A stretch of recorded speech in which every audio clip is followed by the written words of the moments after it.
두 번째, 대한애국당과 우리 천만인 무죄석방본부 애국 국민들은 이 쿠데타에, 촛불 쿠데타에 의한 권력 찬탈 세력이기 때문에 우리는 문재인을 대통령으로 인정 못하는 겁니다. 그래서 우리는 문재인시 좌파 독재 정권이라고 합니다. 저보고 문재인시라고 하냐 이렇게 얘기해서 제가 그럽니다. 문재인식 하는 동시에 그는 대통령이 아닙니다. 그래서 우리는 이 정권을 문재인시 좌파 독재 정권이라 한다. 제가 한번 고성국 TV에 가서 자세하게 설명을 드렸는데 오늘 새로운 분들이 계시니까 좀 설명드리면은, 제가 정치학을 전공한 사람이에요. 독재가 뭡니까? 권력을 지는 겁니다. 권력은 대한민국의 최고 권력, 검찰과 경찰과 국정원과 감사원과 국세청, 그 다음에 청와대를 장악하면은 이거는 권력을 다 진 겁니다. 그런데 적폐청산이란 빨간 완장을 차고 국정원을 덮쳐서 소위 말하는 간첩과 같은 적색분자들이 국정원 자료를 다 받은 거예요.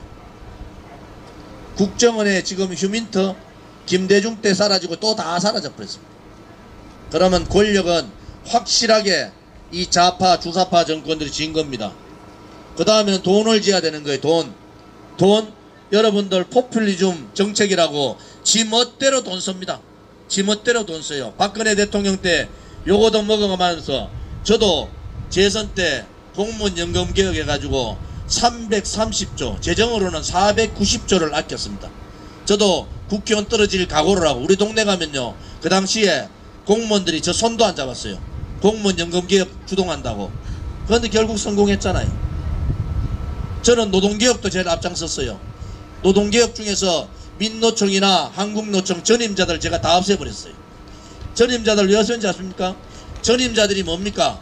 밥만 모으면은 돈 받고 대모하는 사람들이 전임자예요. 그거를 제가 노동개혁을 통해서 없애버렸어요. 그러니까 저는 민노총이나 정교조의 적 중에서 적 아닙니까? 여러분들이 보는 민노총, 제가 민노총 얘기 좀 더 할거예요. 쌍용 평택에 어제 제가 평택 갔다 왔어요. 평택 갔더니 평택이 참 보는 도시가 달라졌어. 왜 그런지 아십니까? 평택의 쌍용자동차에 금속노조의 가장 강성 민노총이 평택의 쌍용자동차입니다. 그런데 평택 사태 이후에 이 쌍용자동차가 민노총을 탈퇴해버렸어요. 올해부터 쌍용자동차가 적자로 돌아갑니다. 결국은 뭘 의미하느냐? 대한민국의 경제의 암적인 존재가 바로 이 귀족노조다. 노조도 어렵게 노조하는 분들이 있어요. 그런데 민노총과 같이, 특히 금속노조와 같이 귀족노조들은 대한민국을 죽이는 단체예요. 평택만 봐도 마찬가지입니다. 그런데 이번에 GM, 군산 GM, 산업은행이 또 뭐 합쳐가지고 뭐 몇 조. 여러분, 군산 GM을 살리려면은 한국 GM을 죽일 수는 없어요. 왜? 거기에 근무하는 사람만 30만 명, 1차 밴드, 2차 밴드, 3차 밴드까지 하면 100만 명, 가족까지 하면은 400만 명, 300만 명 정도 됐기 때문에 죽일 수는 없습니다. 그런데 GM에다가 국가의 세금, 국민의 돈을, 혈세를 부을 때는 최소한도로 산업은이나 정부가 요구를 해야 됩니다. 민노총 탈퇴를 요구를 해야 되는 거예요. 민노총 탈퇴하지 않고 돈 갖다 부으면은 그냥 7천만원, 8천만원 매년 평균 임금이 그런 거예요. 현대자동차는 평균 임금이 1억입니다. 이래놓고 죽어가는 회사를 국민 세금으로 혈세를 주고 살린다? 잘못된 거잖아요. 그래서 저는 두 번째, 이 주사파 정권들의 특징이 뭔지 압니까? 지손으로 돈을 안 벌어봤어요. 지손으로 돈을 안 벌어본 사람이 대부분이에요. 그러니까 돈이 얼마나 중요한지를 몰라요. 중소기업, 또 중소 공장들 사장님들이 집 팔아가면서, 자기 집 팔아가면서 직원들 월급 맞추려고, 물론 악덕 기업도 있어요. 그 사람들은 처벌해야 됩니다. 그렇지만 일반 대한민국의 정상적인 기업인들은 자기 집을 팔아가지고 직원들 월급 주려고 노력하는 사람이 대부분입니다. 그런데 이들은 갑과 을을 구분했어요. 고용주는 갑, 그 다음에 사용자는 을, 이렇게 딱 구분한 겁니다. 모든 10명만 이상만 돼도 10명 거느리고 있는 중소기업 자영업자 사장은 갑이고 그 10명의 고용인은 을이 되는 거예요. 맞습니다. 대한민국이 이게 자본주의가 무너지고 시장경제가 무너지는 거예요. 맞습니다. 그래서 자기 돈으로 자기 손으로 돈을 안 벌어보니까 돈 무서운지 모르는 겁니다. 맞습니다. 박근혜 대통령 때 지금 예산이 우리가 전 1년 예산이 450조 됩니다. 그런데 이 인간들이 정권 잡고 나니까 한 20조가 세금이 더 거치는 거야. 박근혜 대통령 때 담배값 올린다고 요거 시커매면서 그래도 세금 걷어놔야 된다고, 재정을 튼튼하게 해야 된다. 왜 그런지 아세요? 우리나라가 앞으로 가면 갈수록 저출산, 고령화, 청년 실업 문제가 생기니까 국가의 재정에 돈이 없으면은 안 되기 때문에 박근혜 대통령은 돈 쓸 줄 몰라가 안 썼습니까? 공무원 연금 개혁한다고 공무원들한테 욕 다 먹고, 담배값 올린다고 서민들한테 욕 다 먹고, 공무원 정원 안 한다고 공무원 이 욕 다 먹으면서 재정을 확충해 놨더니 한 20조가 더 거치니까 눈이 뒤집어진 거예요. 그냥 막 갖다 붙는 거예요. 그리고 또 문재인가 뭐 마르고 닳도록 저거 한 50년 집권하는 식으로 갖다 보여. 돈이라는 것은 문지방론이 있습니다. 문지방을 한번 넘었으면은 돈을 받는 국민으로 봐서는 한 번 받으면은 그것을 후퇴할 수 있는 정권은, 그런 용기 있는 정권 없어요. 그래서 정책을 굉장히 신중하게 해야 되는 거예요. 특히 세금을 갖다 붙는 정책은 굉장히 신중해야 됩니다. 그런데 이 문지방을 넘는 정책을 문재인 정부가 아니고 20년 30년 동안 계속 퍼주는 정책을 지금 몇 가지 해놨습니까? 몇 가지 하는 거예요.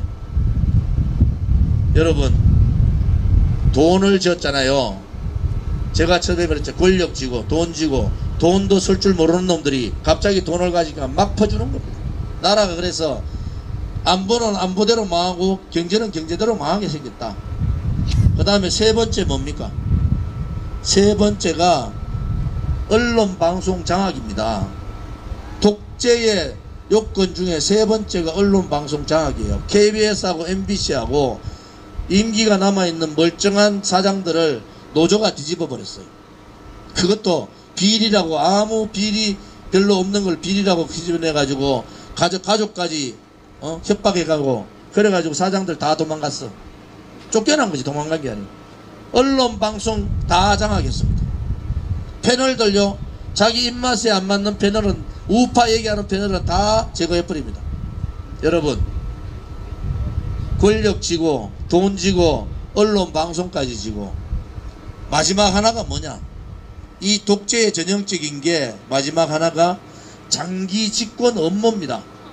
정당은 선거를 통해서 대의 정치를 하는 자유민주주의 국가에서는 선거를 통해서 정권 획득을 하는 게 목적으로 합니다.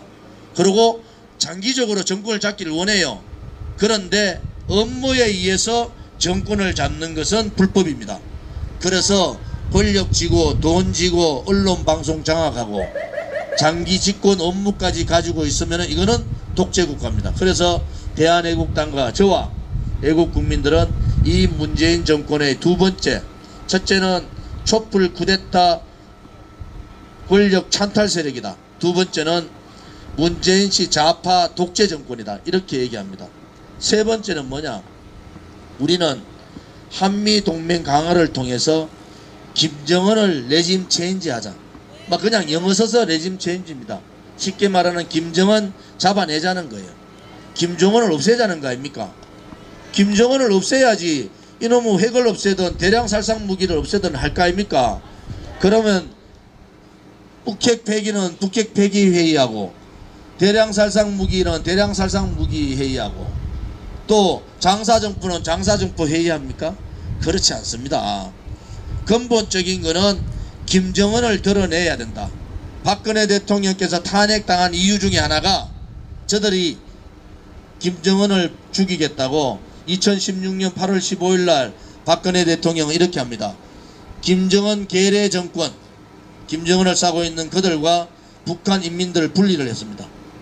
그래서 북한 인민들은 언제라도 대한민국의 품에 넘어와라. 우리가 받아주겠다. 그게 2016년 8월 15일입니다. 그 당시에 북한의 노동신문에서는 박근혜를 탄핵하라고 노동신문 1면에 나옵니다. 왜? 박근혜 대통령을 탄핵하지 않으면 김정은이 죽게 생겼단 말이에요. 여러분 2017년으로 돌아가면은 2016년 겨울로 한번 돌아가 봅시다. 탄핵이 없었으면은 김정은이 살아남았겠어요? 트럼프하고 박근혜 대통령이 참수부대 만들어 가지고 중동에서 지금 난리가 났는데 김정은을 살려두겠습니까? 김정은은 애시당초 작년 그렇게 박근혜 대통령 임기 전에 끝나는 인간이에요. 그러니까 이 사람들이 난수표 던지지 않습니까? 박근혜 탄핵해라. 난수표 던지고 종북, 진북, 그 다음에 주사파 세력들이 통진당을 중심으로 촛불 집회, 아까 말했잖아요. 드루킹, 이러한 댓글 조작하고, 저는 의심을 하는 거예요. 드루킹이 이 논리가 간단한 논리가 아니에요. 예수에도 나오고 이런 논리가 공산주의 논리와 똑같단 말이에요. 그럼 그 배우가 누구냐는 거예요. 그때 가장 위협을 느꼈던 게 누구냐? 바로 김정은입니다. 바로 김정은이 가장 위협을 느낀 거예요. 그래서 박근혜를 탄핵하라고 명령을 내리는 겁니다. 그래서 촛불 그 현장에 가보면은 사회주의가 답이다. 청년 사회주의 연맹을 만들어야 된다. 그 당시에 촛불 쿠데타 현장은 바로 인민민주주의 사회주의의 해방구였습니다. 그들은 해방구를 혁명의 성지라고 얘기하고 있어요. 근데 그 현장에 가본 사람들은, 올바로 정신 박혀 있는 사람들은 거기는 단두대가 있었고 사회주의를 찬양하고 대한민국에 태극기가 없고 그야말로 이석기를 석방하라고 하고 그야말로 해방구였단 말이에요. 근데 지금 1년 반 전을 돌아가 보면은 우리가 이 대한민국이 또 어려운 길을 가는구나. 그 당시에 만약에 박근혜 대통령이 탄핵이 없었으면 저는 100% 트럼프 대통령하고 박근혜 대통령이 북핵 폐기뿐만이 아니라 김정은을 참수시켰을 거다. 그래 되면은 대한민국은 그야말로 통일, 자유민주주의에 의한 통일이 되는 겁니다. 우리 대한민국의 역사가 이 2년 소위 말하는 이런 여론 조작 세력들, 탄핵 주도 세력들, 그 다음에 거짓 선동 조작 업무 기획한 이 세력들, 또 김무성과 유승민과 같이 이혼 집정부리를 통해서 박근혜 대통령과의 사적인 감정을 가지고 대한민국을 완전히 대한민국을 좌파들한테 넘긴 세력들, 이 배신자들과 역적들이 대한민국을 이렇게 만든 겁니다. 그래서 우리 대한애국당은 이 분명한 세 가지 원칙을 가지고 박근혜 대통령은 지금 정치적인 보복을, 이런 악질적인 정치 보복을 당한 적은 없습니다. 어느 정치사에도. 그리고 인신강금 상태예요. 인신강금 시키고 있는 박근혜 대통령을 석방할 것이 아니라 우리가 이제는 박근혜 대통령을 구출하기 위해서 다 같이 일어나야 된다. 저는 그런 생각을 갖고 있습니다. 대한애국당 모르는 분들이 그래요. 저거 박사모들 아니냐 그래요. 우리는 박근혜 대통령께서 했던 정책이 11개월 만에 주사파 문재인 정권이 하는 정책하고 비교해 보니까 차이가 너무 많이 나잖아요. 여러분, 공무원 17만 4천 명 왜 뽑은지 아십니까? 그 내막이 뭔지 아세요? 지금 자한당의 원내대표가 있는 김성태, 그 다음에 인천 대우자동차 노조 위원장 했던 홍익표, 그 다음 지금 노동부 장관하는 건데 김영주가 자기들 노조끼리, 이용덕 한국노총 위원장 노조끼리 모여가지고 정년 연장을 2년 시켜버렸어요. 정년 연장을 2년 시키면은 어느 기업에서 신입 사원을 뽑겠습니까? 그러니까 2년 시키고 나니까 박근혜 정부가 난리가 났잖아요. 이게 노조끼리 모여가지고 하고 나니까. 이게 정당이라는 것은 이래요. 노조가 만약에 정년 연장 2년을 기업에 있는 사람이 좋아하는데 그것을 뒤집어 가지고 반대할 수 없어요. 그래 통과됐단 말이에요. 그러니까 불이 나게 박근혜 대통령께서 뭐라고 했느냐, 성과급 도입하자. 성과급 도입 안 하면은 젊은이들이 앞으로 10년간 50%도 취업 못한다. 이래가지고 성과급을 도입한 겁니다. 성과급이 뭡니까? 정년 연장하는 2년, 그 2년 내지 3년 동안에 월급을 조금씩 좀 줄여가지고 앞에 청년들의 들어오는 문을 열어주는 게 성과급입니다. 그런데 이 바보 같은 문재인이가 들어오자마자 2달 만에 성과급 없애버렸어요. 그거 왜 없앤지 아십니까? 민노총 요구사항입니다. 없앴어요. 없애고 나니까 청년들이 일자리가 없어지는 거예요. 기업들이 청년들을 안 뽑는 겁니다. 그러니까 울며 겨자 먹기로 들고 나온 게 공무원 17만 4천 명 정원입니다. 지금 청년들이 생산하는 기업이든지 전 세계에 무역을 하는 기업이든지 대기업이든지 중소기업이든지 거기에 취직을 해야 되는데 공무원 시험 치려고 노량진에 다 들어가 700대 1입니다. 700대 1. 그러면 공무원 17만 4천 명 하면 얼마 돈 들어가는지 아세요? 세금 들어가잖아요. 공무원 한번 잡으면은 죽 마르고 딸도 여도 공무원 계실 거예요. 최소 30년 합니다. 30년 동안 17만 4천 명에 들어가는 세금이 330조입니다. 330조. 제가 공무원 연금할 때 그렇게 고생해가지고 절약해놨는 330조가 17만 4천 명한테 들어가는 거예요. 그러면은 우리나라 공무원이 작으냐? 영국은 7,500만이고 대한민국은 5천만입니다. 그런데 대한민국 공무원이 영국 공무원의 1.5배입니다. 무슨 말인지 아십니까? 영국은 우리나라 3만 불보다 1.5배, 한 4만 5천 불, 5만 불 될 겁니다. 여러분, 공무원 17만 4천 명이 필요합니까? 너무 많다. 그것을 5년 내에 한다고요? 17만 4천 명 330조. 여러분 한 가구당 나누면은 한 가구당 1년에 5천만 원의 돈이 들어가는 겁니다. 5천만 원. 여러분이 모르는 사이에 벌써 한 가구당 5천만 원의 돈이 공무원들 17만 4천 명 늘리는 데 들어가는 겁니다. 여러분, 최저임금을 1만 원을 올려요?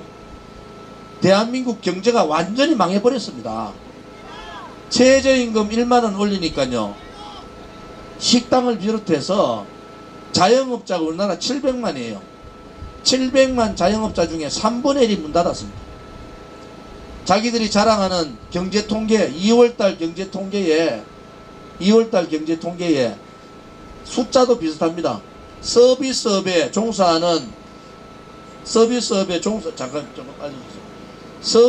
종사하는 사람들이 직장을 잃은 게 17만 4천 명입니다. 공무원 17만 4천 명 늘린 것만큼 여러분들 기억하셔야 돼요. 서비스업에 작년 2월에 비해서 올 2월 달에 17만 4천 명의 직장인이 직장을 잃어버렸습니다. 왜 그런지 아세요? 최저임금 때문에. 최저임금 1만 원 하면은 자기들은 젊은 층의 표를 얻기 위해서 했는데 이 최저임금 1만 원 때문에 중소공장, 그 다음에 자영업자, 그 다음에 식당업, 서민경제가 다 죽어버린 거예요. 서민경제가 다 지금 서민들이 전체 자영업자 3분의 1이 문을 닫고 있는데 지지율이 70%다? 개뿔입니다. 개뿔. 지금 경제가 이런 거예요. 경제는 시그널이 되게 중요해요. 이 경제정책을 써서 어떻게 될 거냐, 국민들한테 어떤 영향을 줄 거냐, 이게 대단히 중요한 사항인데 공무원 최저임금을 1만원시대로 만든다? 지난번에 16.5% 올렸잖아요. 지난번에 7,430원, 6,590원인가? 거기서 7,430원으로 올렸어요. 그런데도 나라가 난리가 났어요. 여러분, 이것이 좌파 경제정책입니다. 좌파 경제정책은 자기들이 써놓고도 나라 경제가 망해도 모르는 거예요. 인마들이 알아야 되는데 왼쪽 눈으로, 빨간 안경 쓰고 왼쪽 눈으로만 보는데 뭘 알겠습니까? 그래서 안보도 망하고 경제도 망한다. 제가 간단하게 공무원 17만 4천 명 늘린 거하고 최저임금 이 두 가지만 얘기했는데도 대한민국 경제가 수렁으로 빠졌습니다. 실업률이 17년 만에 최악입니다. 문재인 정권 돌아서 1년 만에 1년도 안 됐잖아요. 실업률이 17년은 IMF의 최악입니다. 맞습니다. 앞으로 이 실업률은 점점 높아집니다. 그리고 경제는 더 무너집니다. 저는 그래서 희망을 갖고 있습니다. 진실을 우리가 외치고 정의를 외치고 매주 토요일마다 서울역에 10만 명이 모여서 전국 각지에서 올라와서 자기 돈 내가지고 자기 밥 사가면서 우리 대한애국당은 전체 당원 중에서 95%가 한 번도 정당에 가입 안 해본 사람이에요. 한 번도 정당에 가입 안 해본 사람이에요. 이 사람들이 왜 대한애국당에 가입했겠습니까? 분노하기 때문에, 먼저 진실을 알았기 때문에, 먼저 대한민국의 불의가 사라지면은, 또 대한민국의 자유민주주의가 무너지면은 우리의 미래 세대인 아들, 딸들과 손자, 손자들이 가야 될 길을, 또 우리 선배들이 그 길을 봤기 때문에 분노해가지고 태극기를 들고 매주 토요일날 서울역에 나와요. 그것이 대한애국당입니다. 대한애국당이 박사모입니까? 박근혜 대통령의 정책이 문재인 12개월 만에 보니까 너무나 차이 나잖아요. 박근혜 대통령의 품격이 문재인의 품격하고 너무나 차이 나잖아요. 박근혜 대통령의 생각이 옳았기 때문에 그분을 구출하고 그분을 통해서 새로운 자유대한민국, 새로운 시장경제가, 자본주의가 활성화되는 그런 대한민국을 만들고자 하고 그렇게 하는 거예요. 그래서 우리는 박근혜 대통령의 구출을 얘기하는 겁니다.